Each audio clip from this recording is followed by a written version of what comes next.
Donald Trump says he will probably debate Kamala Harris, but the vice president is taunting him over his refusal to commit to the previously agreed upon date of September 10th.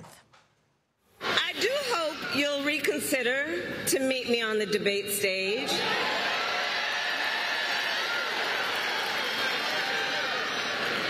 Because as the saying goes, if you got something to say,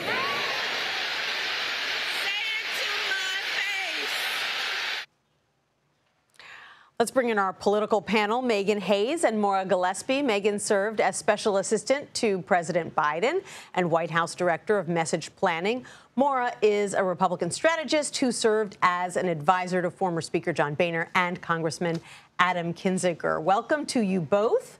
Maura, I'll start with you. Former President Trump appears to be leaving his options open. Why is he taking that approach, and what do you think he'll end up doing at the end of the day? He's going to have to debate her, and I know that's probably not what the Trump campaign wants to commit to right now, but because they need to get their strategy in place right now. Unfortunately, it's all over. They really had an opportunity to streamline their messaging to focus on policy issues that they have with the Kamala Harris ticket, but they have unfortunately decided to go the route of personal attacks. And so they need to clean that up before they even entertain the idea of having a debate. But a debate is important for the American people to truly assess this shakeup and what the election will be. We're only 4 months out, and it's important that people hear from the two people who are running for the top spot. Yeah, I mean, Meghan, Maura's right. The fact that he is wavering on this debate and his campaign is wavering on a vice presidential debate as well kind of gives Kamala Harris a big opening to call him a scaredy cat. Yes and no. I mean, I think that just like Maura was saying, they're trying to figure out what their messaging is. He's throwing everything at the wall. Nothing seems to be sticking. Right. But I do think, just to Maura's point, it is important for people to see Kamala Harris is a different candidate than Joe Biden. Her vision is going to be different for the next 4 years. It won't be vastly different, but it's important for these independent voters to really see the contrast between the two people. So I think that at the end of the day, they'll agree to it. I imagine you saw at least part of Trump's appearance at the National Association of Black Journalists conference in Chicago. It was really striking. For some reason, he decided to question Kamala Harris's racial identity. He said that she just started calling herself black, even though this is someone who went to a historically black college when she was in her early 20s. She has always described herself as black and of Indian descent. What do you make of that appearance? Do you think it changes anything, particularly when it comes to black voters? I think he's throwing everything at the wall. I think he's trying to see what sticks. This is coming off the heels of calling her husband a bad Jew yesterday. So this is just, he's making personal attacks. I don't think he knows what's going to stick in a policy perspective from him. I think he's trying to shore up his base because he knows that these independent voters are going to be much more difficult to get now that Joe Biden's age isn't the main topic of conversation. So I think that he is just trying to shore up his base. And I think that that's what his base wants him to hear, is this incendiary, like, divisive comments. So, I mean, it's disgusting and vulgar, but it's not surprising. This is the Donald Trump that we saw in 16 and in 20. He goes after the personal before the policy. Maura, do you think that, this is a former president who doesn't take questions, frankly, from mainstream outlets very much anymore? He tends to go to some of his chosen right-wing outlets. Do you think he just got rattled by the kinds of questions he was getting asked and retreated to a message that's profoundly unhelpful when you're speaking to black journalists? Trump tends to go on autopilot when he is flustered and or feels like he's lost track of what he was supposed to be saying in the first place. And we see that by he makes these similar comments he's always made. He does make inflammatory remarks and criticisms and just derogatory comments towards women especially.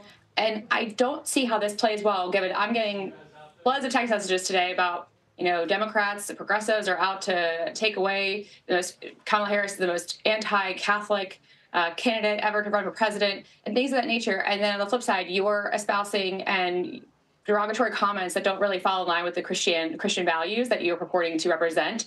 I think that there is a real disconnect at the Trump campaign. They cannot, one, control the messenger, but don't have a sense of what the message should be. This is not helpful, especially as Meghan and you have talked about, the independent voters, the people who he needs to get on board.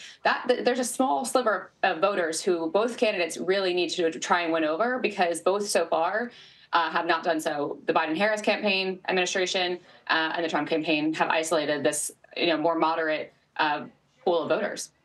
I want to ask you both about veep stakes, because it does appear that Vice President Harris is nearing a decision about who her running mate will be. Maura, of the 5 individuals who we have named as the top tier that she's now choosing from, Tim Walz of Minnesota, Pete Buttigieg, the transportation secretary, Mark Kelly, the senator from Arizona, Josh Shapiro, the governor of Pennsylvania. Who do you think is the candidate that Republicans would least like to see on that ticket? Who are they most afraid of? I would think Mark Kelly, because it could get that pool of voters that I was talking about, those moderates who are not, keen to vote for Donald Trump in any capacity, or his mini-me, J.D. Vance. But on the same token, they have not been impressed by the Biden-Harris administration. So somebody like a Mark Kelly could really bring in some of those moderate voters who, care about security and safety with his law enforcement family background. Arizona could potentially be a playable state for the Harris campaign if it was Mark Kelly on the ticket. I think, obviously his service to our country as a NASA astronaut. There's a lot of things there that I think would be smart for Kamala Harris to look at, and would be a real problem for Republicans to pull some of these voters who are, the Nikki Haley voters, or people who just are not okay with the inflammatory comments towards women, especially. What do you think? Do you agree with Maura that Mark Kelly is most advantageous for Kamala Harris when it comes to reaching out to moderate voters? Yeah, I think all of them fit different criteria that would be helpful to the campaign. I think that the Trump campaign is probably scared of all of them because, again, they don't know where the message is going to land with the now candidate. So I just think, they're still trying to figure things out. So just adding another person to the mix is just going to make them even more chaotic and more chaos. And I think the most important thing here is to name a vice president that's not going to own a negative news cycle like his pick is doing. So I think anyone she picks will be a step above that. So I think that she'll be in good shape there. I was really struck by the schedule for next week. The Harris campaign made it known that the vice president is going to travel all over the country, basically for the entire work week, with her pick when she announces, most likely him, but him or her, starting in Philadelphia, which definitely made everyone go, oh, Philadelphia. I know someone who's from Philadelphia. It's Josh Shapiro.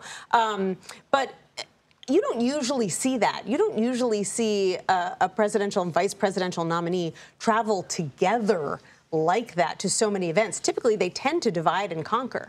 Yeah, normally you do 1 or 2 events together, but I do think that she's going to take this opportunity to reintroduce herself to the American people and to these independent voters in these battleground states. I think that's incredibly important. She's no longer running as the second to Joe Biden, who everyone knew and had an opinion about. So I do think it's important to introduce them together. People are voting for them together. People also, I think, the VP pick is becoming more important for people. As you saw with Joe Biden's age, the Kamala Harris pick was extremely important. So I just think it's a good opportunity to reintroduce herself and reintroduce the country to the Democratic Party and the future of the Democratic Party. So I think it's incredible to get back into a normal campaign cycle with all these events and enthusiasm. I think it will be great for the party and great for their ticket. Yeah.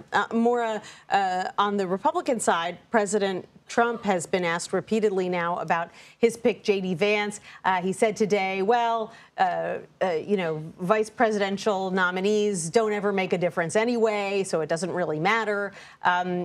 What are you hearing from others in the party about this choice?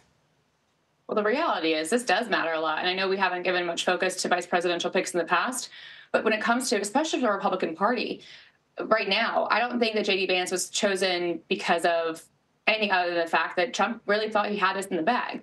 The unfortunate part for the Republican Party is looking forward, Trump can only serve, should he win, for 4 years. So J.D. Vance then becomes the top of the ticket, essentially, or would be, and his lack of fundraising ability thus far, he's only been in the Senate for a short while. He doesn't have a strong history of fundraising for his fellow senators in the GOP or House members. So it's going to be really hard for the Republican Party to then look at J.D. Vance as the future of the party. I'm a Republican, and I don't see how that's possible at this stage because some of his views are just so far away from what the Republicans in Congress and the conference are looking to achieve, and the distractions that are happening long term could be a real problem for us as a party. Yeah, and he has had several opportunities to moderate some of those views. He's been asked about them several times, and he has declined to really do so. Meghan Hayes and Maura Gillespie, thanks to both of you for coming in.